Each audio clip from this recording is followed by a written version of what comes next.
नमस्कार, आप देख रहे हैं आर्या न्यूज। मैं हूं रविशेखर। बुलेटिन की शुरुआत करते हैं कुछ अहम खबरों के साथ। डिंडोरी के शाहपुरा नगर के रेस्ट हाउस में मध्य प्रदेश के पूर्व मुख्यमंत्री शिवराज सिंह चौहान ने आमजनों को संबोधित किया। शाहपुरा विधानसभा से ओम प्रकाश ध्रुवे को जिताने के लिए धन्यवाद दिया। मध्य प्रदेश के पूर्व मुख्यमंत्री शिवराज सिंह चौहान अमरकंटक के दौरे पर हैं। इस दौरान शाहपुरा नगर पहुंचे, जहां बीजेपी के कार्यकर्ताओं ने जोरदार स्वागत किया और उसके बाद शिवराज सिंह चौहान ने आमजनों को संबोधित किया। सुनिए उन्होंने क्या कुछ कहा। हृदय से आपका आभारी हूं और धन्यवाद देता हूं कि आप सबने भारतीय जनता पार्टी को भारी बहुमत से यहां विजयी बनाया है और मुझे पूरा विश्वास है हमारे नए मुख्यमंत्री और नई सरकार शाहपुरा के विकास में कोई कसर नहीं छोड़ेंगे और भाई और मामा के रूप में, कार्यकर्ता साथी के रूप में मैं सदैव आपके साथ विनम्रता से खड़ा रहूं। मैं तो प्यार करता हूं अपनी जनता से और जनता ही को भगवान मानता हूं। उसी की सेवा भगवान की पूजा है, तो किसी न किसी रूप में हम जनता के सेवक बन के काम करते रहेंगे। आपका प्रेम और इस विश्वास इसी भांति मिलता रहे और आपके लिए मैं सदैव। मध्य प्रदेश के कन्नौज रेंज की दक्षिण पश्चिमी सीमा की चैन लिंक फेंसिंग में एक तेंदुआ क्लच वायर और खूंटे के कारण फंस गया, जिसे उज्जैन की रेस्क्यू टीम ने पशु चिकित्सकों की देखरेख में ट्रैंक्विलाइजिंग गन से बेहोश कर पकड़ लिया और स्वस्थ हालत में कन्नौज के हथलाई घाट जंगल में छोड़ा गया। कंपार्टमेंट नंबर 309 जिसमें वृक्षारोपण है, उसके दक्षिण पश्चिम सीमा पर एक पेंथर चेनलिंग जाली में फंसा हुआ है। तत्काल मेरे द्वारा डीएफओ साहब को सूचना दी गई और मौके पे रेंज अफसर, मैं और अपने दल बल के साथ पहुंचा। सूचना के उपरांत उज्जैन की रेस्क्यू टीम मौके पर पहुंची। उन्होंने काफी प्रयास के बाद तेंदुए को ट्रैंक्विलाइजिंग गन के द्वारा बेहोश कर पिंजरे में रखा। उत्थान और प्रोत्साहन के तहत राजधानी के कैपिटल मॉल में फैशन वॉक का भव्य आयोजन किया गया। इस अवसर पर डिजाइनर और आर्टिस्ट मौजूद रहे। प्रोग्राम का आयोजन एसटी कॉस्मेटिक एवं ट्रामा सेंटर के तरफ से किया गया। वहीं अपना भोपाल और अरीना ग्रुप ने संचालित किया।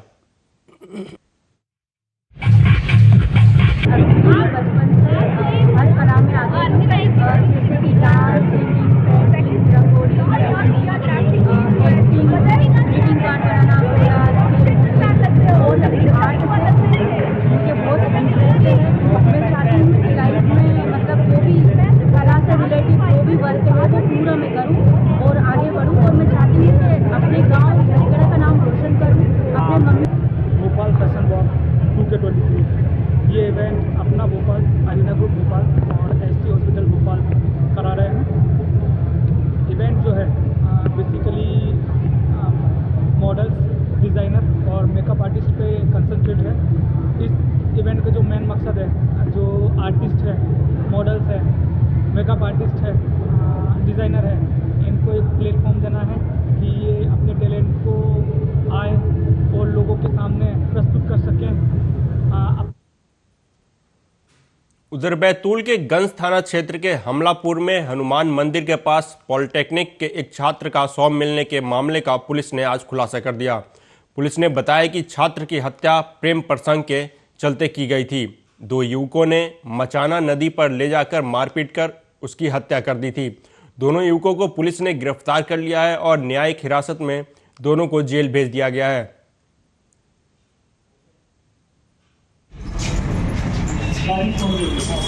अभी 19/12/2023 अभी कुछ दिन पहले ही जो गंज थाना क्षेत्र है, वहाँ पर हमलापुर क्षेत्र है, वहाँ पर एक जो लड़का है जिसका नाम पंकज यदुवंशी पता चला, उनकी जो बॉडी वहाँ पर मिली थी, जिसकी सूचना 100 डायल में मिली थी।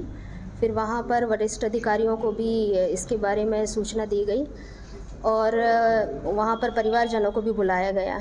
फिर परिवारजनों को सारी शव की तस्दीक कराई गई। उसके बाद पीएम के लिए शव को भेजा गया। पीएम होने के बाद वहाँ पर पता चला कि उसको इंटरनल इंजरी थी, तो थोड़ा इस पर संदेह व्यक्त हुआ तो आगे इसकी विवेचना प्रारंभ की गई थाना प्रभारी एवं उनके स्टाफ द्वारा।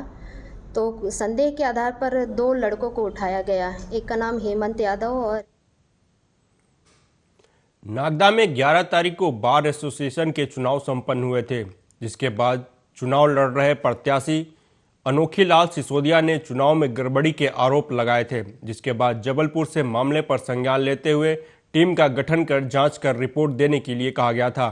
जिसके बाद कोर्ट परिसर में चुनाव के सभी सीसीटीवी फुटेज देखे गए और उसके आधार पर जांच टीम द्वारा जांच रिपोर्ट तैयार कर ली गई है, जिसे जबलपुर भेजा जाएगा।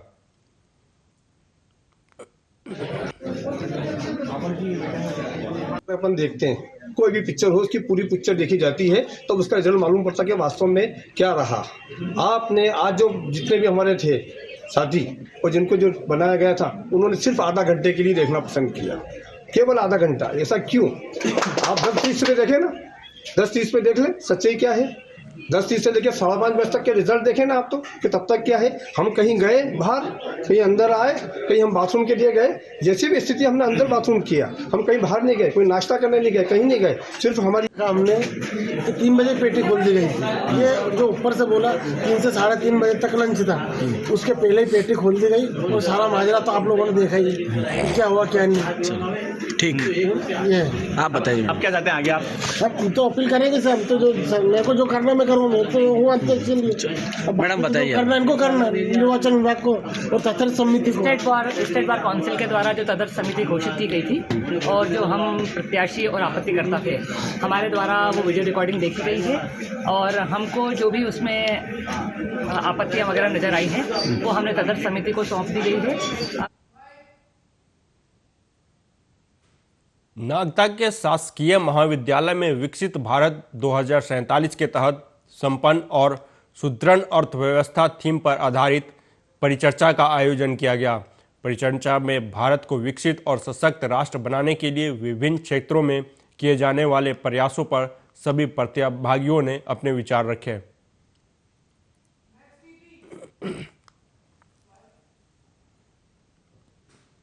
मध्य प्रदेश के दतिया में गौ सेवकों की मदद से चल रही सुखदेव गौशाला में कई दिनों से बीमार चल रही गाय ने अंतिम सांस ली। मंदिर के पुजारी गिरधर भारती ने अपने अनुयायियों के सहयोग से मंदिर परिसर में ही इस गाय का अंतिम संस्कार किया।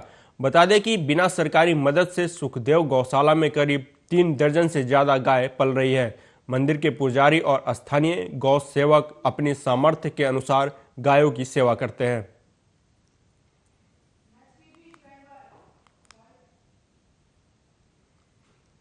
बीजेपी के शिवपुरी जिला अध्यक्ष राजू बाथम के नेतृत्व में भाजपा कार्यकर्ताओं द्वारा संसद में उपराष्ट्रपति जगदीप धनखड़ का मखौल उड़ाए जाने के मामले को लेकर माधव चौक चौराहे पर टीएमसी सांसद कल्याण बनर्जी का पुतला जलाया गया। भाजपा जिला अध्यक्ष राजू बाथम ने कहा कि कांग्रेस और इंडिया गठबंधन के लोगों ने जिस तरह से संसद में हंगामा किया और उपराष्ट्रपति जगदीप धनखड़ का मखौल उड़ाया, यह राज्यसभा के सभापति का ही अपमान नहीं बल्कि देश की 140 करोड़ जनता का अपमान है।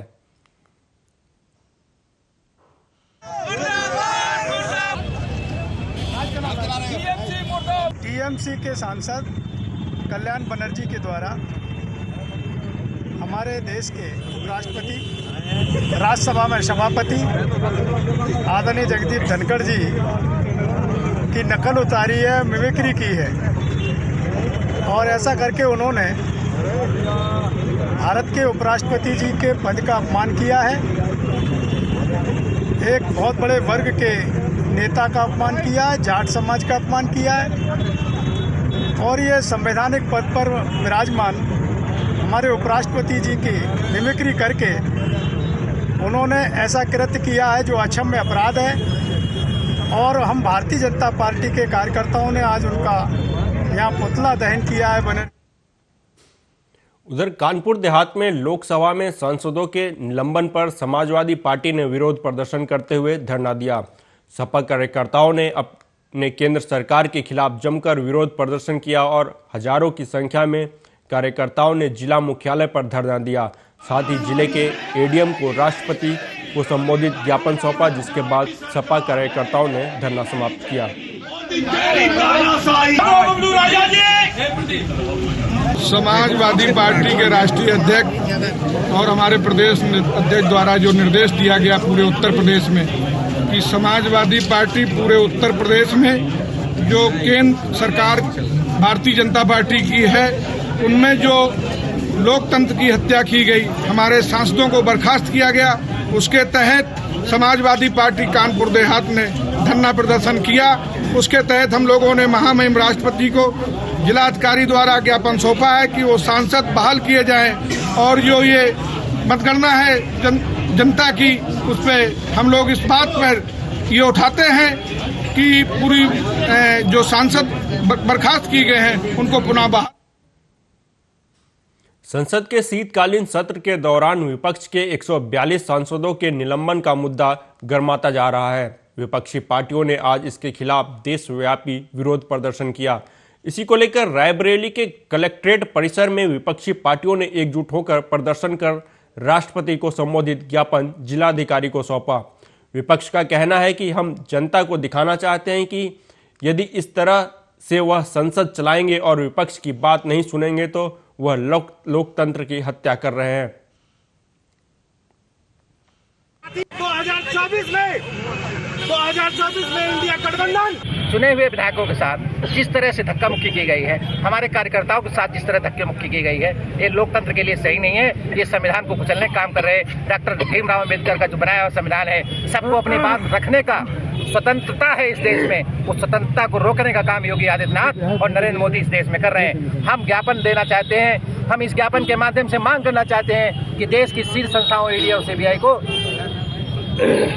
स्वतंत्र रूप से कार्य करने दिया जाए, विपक्ष के नेताओं को दबाया न जाए, फर्जी मुकदमों में उन्हें जेल न भेजा जाए, उन्हें परेशान न किया जाए। और हम चाहते हैं कि जिस तरह से विपक्ष को दबाने का काम किया गया है भारतीय जनता पार्टी के इशारे पर, ये लोकतंत्र के लिए ठीक नहीं है। हम देश की सर्वोच्च पंचायत विपक्ष के 142 सांसदों का निलंबन भारतीय जनता पार्टी के इशारे पर किया गया है। ये देश में कभी नहीं हुआ। अगर देश के सांसद, चुने हुए सांसद जो जनता के द्वारा चुनकर गए, अगर वो देश की सर्वोच्च पंचायत लोकसभा और राज्यसभा में सुरक्षा की बात उठाना चाह रहे हैं और उन्होंने अपनी बात उठाई, बात न सुन करके इस देश के प्रधानमंत्री और गृह मंत्री अपना वक्तव्य न देना पड़े सदन में, इसके लिए विपक्ष के 142 सांसदों को एक बार में बाहर निलंबित कर दिया गया और उन्हें बाहर कर दिया गया। ऐसा देश में कभी नहीं हुआ।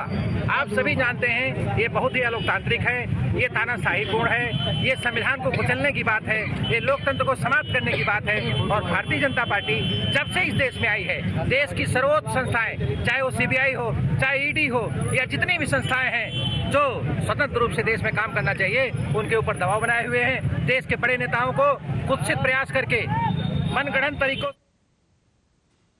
उधर बुलंदशहर में भी लोकसभा और राज्यसभा के निलंबित सांसदों को बहाल करने की मांग को लेकर समाजवादी पार्टी के कार्यकर्ता सड़कों पर उतरे। सपा कार्यकर्ताओं ने कलेक्ट्रेट गेट पर केंद्र सरकार के खिलाफ नारेबाजी की और कलेक्ट्रेट गेट पर धरने पर बैठ गए। सांसदों का निलंबन वापस लो, वापस लो, वापस लो, नहीं चलेगी। सांसदों का निलंबन वापस लो, वापस लो, वापस लो। देखिए, सारे देश को जानकारी है और आपके माध्यम से ही जानकारी हुई है कि अभी जो केंद्र की सरकार है उसने विपक्ष के 142 सांसदों को निलंबित किया है राज्यसभा और लोकसभा से। तो हमारे इंडिया गठबंधन की जो बैठक हुई थी 2 दिन पहले, उसमें यह सर्वसम्मति से निर्णय लिया गया कि आज 11 से 1 बजे तक धरना प्रदर्शन करेंगे। उसके बाद महामहिम के नाम में ज्ञापन देंगे 1 बजे। तो सभी पदाधिकारीगण और कार्यकर्ता आज यहाँ इकट्ठा हुए हैं धरना स्थल पे। बढ़ते हैं अगली खबर की तरफ। उत्तर प्रदेश के गोरखपुर से एक दिल दहला देने वाली घटना सामने आई है, जहां सिकरीगंज में डंपर को ओवरटेक करने के दौरान स्कूल बस पलट गई। हादसे में 20 बच्चे गंभीर रूप से घायल हो गए, वहीं 2 बच्चों की मौत हो गई। घायलों को नजदीकी स्वास्थ्य केंद्र पर इलाज के लिए भेजा गया, जहां से जिला अस्पताल रेफर कर दिया गया। बताया जा रहा है कि ओवरटेक करने के चक्कर में स्कूल बस पलट गई। स्कूल बस के पलटने से उसमें बच्चे दब गए। उसके बाद आसपास चीख पुकार मच गई। मौके पर दौड़कर पहुंचे लोगों ने पुलिस को सूचना देकर घायल बच्चों को निकाला। बताया जा रहा है कि ड्राइवर तेज रफ्तार से बस चला रहा था, जिससे बच्चों से भरी बस दुर्घटनाग्रस्त हो गई।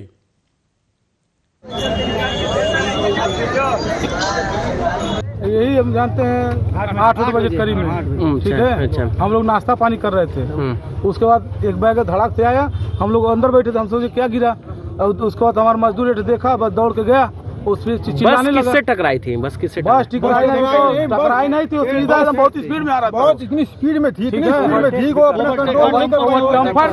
डम्फर डेली ये लोग गाड़ी चलाते हैं, pickup driver, public daily, guardian जितने हैं, प्रिंसिपल को, प्रबंधन को, सबको डेली नोटिस दिया जाता है, डेली बताया जाता है, लेकिन इस पर कोई अमल नहीं हुआ। जो कि आज की घटना इतनी खतरनाक हुई, हमारे बच्चे 10-12 चले गए।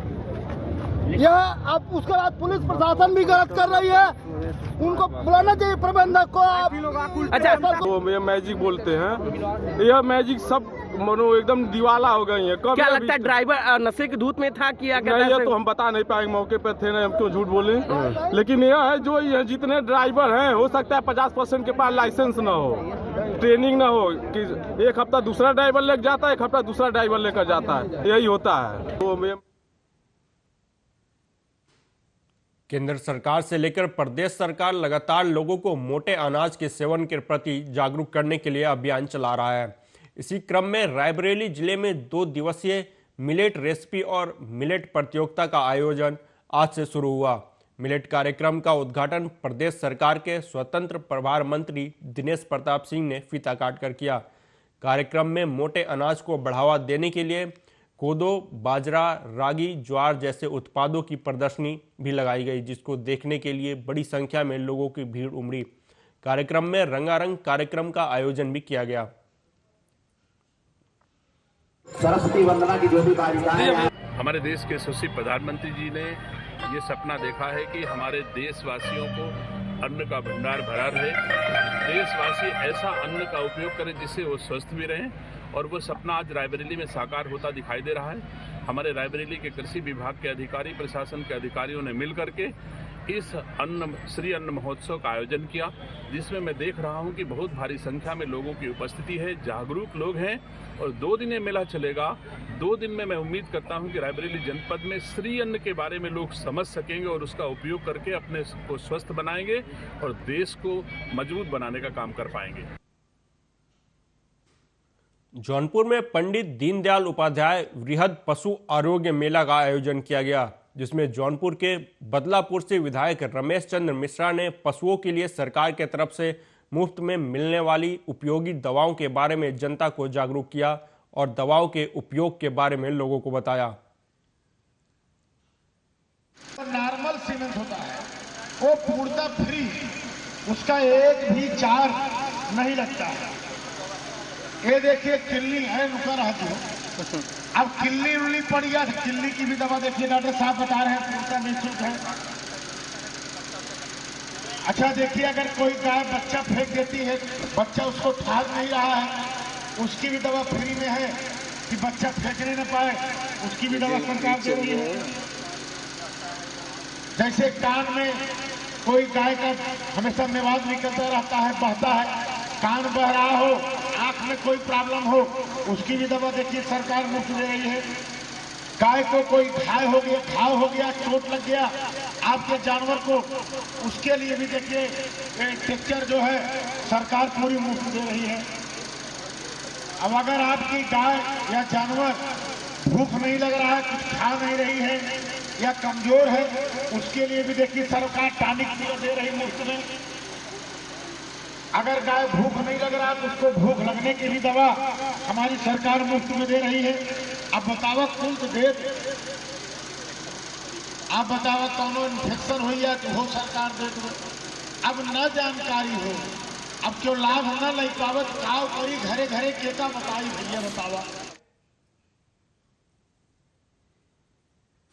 रुक करते हैं अगली खबर का। बुलंदशहर पुलिस ने अमर सिंह हत्याकांड का खुलासा करते हुए हत्याकांड को अंजाम देने वाले 2 लोगों को गिरफ्तार कर लिया है। पुलिस ने बताया कि अमर सिंह शर्मा ने हाल ही में जमीन बेची थी, जिसके बाद पैसे के लालच में अपहरण के बाद अमर सिंह की गला दबाकर हत्या कर दी गई थी। हत्या के बाद आरोपियों ने मृतक का शव नरौरा थाना क्षेत्र में फेंक दिया था। पुलिस ने हत्या आरोपियों की निशानदेही पर मृतक का आधार कार्ड, कपड़े, मोबाइल फोन और जबड़ा भी बरामद किया। स्वाट टीम ने वारदात का खुलासा करते हुए 2 आरोपियों को गिरफ्तार कर लिया है।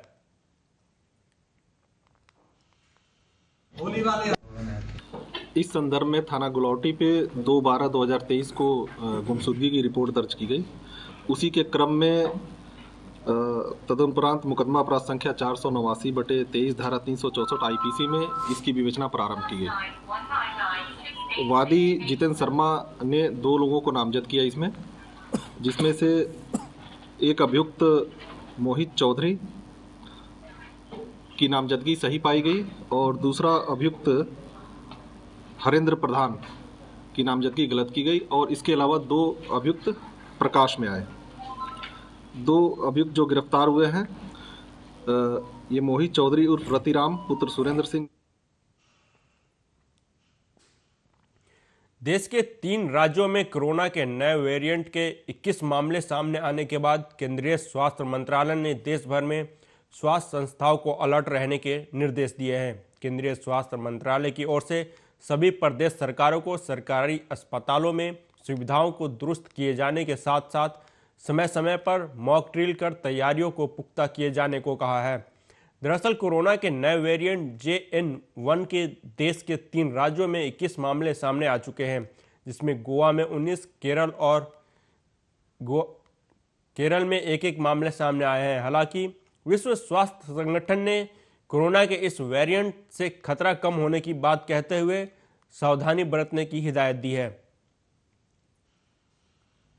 इस संबंध में जो आदेश जारी हुए हैं उसके परिप्रेक्ष्य में हमारे द्वारा जिला अस्पताल झाबुआ में समस्त जो कोरोना के उपचार में और उसकी रोकथाम के लिए लगने वाली जो सामग्री और जो आवश्यकताएं, जो इक्विपमेंट्स हैं, वो सब हमारे पास पूर्व से जो व्यवस्था है और अभी हमारे द्वारा उस पत्र प्राप्ति के पश्चात चीज़ों को दुरुस्त कर लिया गया है, जिसके अंतर्गत हमारे पास अभी एक ऑक्सीजन प्लांट ऑलरेडी स्थापित है जो चालू हालत में है। इसी प्रकार से LMO टैंक है जिसमें से डायरेक्ट ऑक्सीजन का सप्लाई किया जाता है और 200 ऑक्सीजन सिलेंडर है हमारे पास। और इसके अलावा जो बेड्स होते हैं वो सारे हमारे वेल इक्विप्ड 165 बेड्स जो ऑक्सीजन युक्त हैं, जहाँ पर कि डायरेक्ट। रायबरेली के लखनऊ प्रयागराज मार्ग पर भीषण सड़क हादसा हो गया, जिसमें बच्चों से भरी स्कूल की बस और ट्रक में आमने सामने जोरदार भिड़ंत हो गई। घटना जगतपुर थाना क्षेत्र की है। इस मामले में ज्यादा जानकारी देने के लिए हमारे संवाददाता ओम शंकर शुक्ला रायबरेली से हमारे साथ जुड़ गए हैं। जी ओम शंकर शुक्ला, बताएं क्या है पूरा मामला? लगता है संपर्क नहीं हो पा रहा है ओम शंकर शुक्ला से। हम फिर से कोशिश करते हैं संपर्क करने का। रायबरेली में यह हादसा हुआ है जिसमें 20 से ज़्यादा बच्चे घायल हो गए हैं और शिक्षक भी बस में सवार थे, वो भी घायल बताए जा रहे हैं। बच्चों से भरी स्कूल बस और ट्रक की आपस में भिड़ंत हो गई है। घटना रायबरेली लखनऊ मार्ग पर हुआ है। जी ओम शंकर शुक्ला हमारे साथ जुड़ गए। जी ओम शंकर शुक्ला, बताएं क्या है पूरा मामला? स्कूल की बस थी जो स्टाफ को लेकर रायबरेली आ रही थी, तभी सामने से आ रहे ट्रक में जोरदार टक्कर हो गई है, जिससे कि ट्रक के खलासी और बस के चालक की मौके पर ही दर्दनाक मौत हो गई है। वहीं 9 लोग गंभीर रूप से घायल हो गए हैं, जिनको इलाज के लिए रायबरेली जिला अस्पताल के लिए रेफर किया गया है। जी, मामले में प्रशासन की तरफ से क्या कुछ ऐसा इंतजाम किया गया है घायलों को लेकर, और जो मृतक परिवारों को लेकर भी ऐसा कुछ जानकारी सामने आ रही है क्या? जी बिल्कुल, जिला प्रशासन पूरी तरह से जो है वो चौकन्ना है, क्योंकि मार्ग एक्सीडेंट के बाद जो है वो दोनों तरफ हाईवे पर जो है वो कई किलोमीटर लंबा जाम लग गया था। और घायलों की इलाज की बात करी जाए तो यहाँ पर सीएमएस से लेकर सीमो से लेकर जितने भी डॉक्टर्स हैं और पैरामेडिकल स्टाफ है वो सब जिला अस्पताल में मौजूद है। मैं खुद इस समय जिला अस्पताल में हूँ और अब विभा पेशेंट जो है जगतपुर से आ रहे हैं। तो घटना बहुत सुखद है। गनीमत ये रही कि उस बस में जो है स्टाफ था, बच्चे नहीं थे, नहीं तो और बड़ी दुर्घटना हो सकती थी। जी ओम शंकर शुक्ला, इस मामले पर ज्यादा जानकारी देने के लिए आपका बहुत बहुत धन्यवाद। फिलहाल इस बुलेटिन में मेरे साथ इतना ही। देश दुनिया की तमाम खबरों के लिए देखते रहिए आर्या न्यूज़। नमस्कार।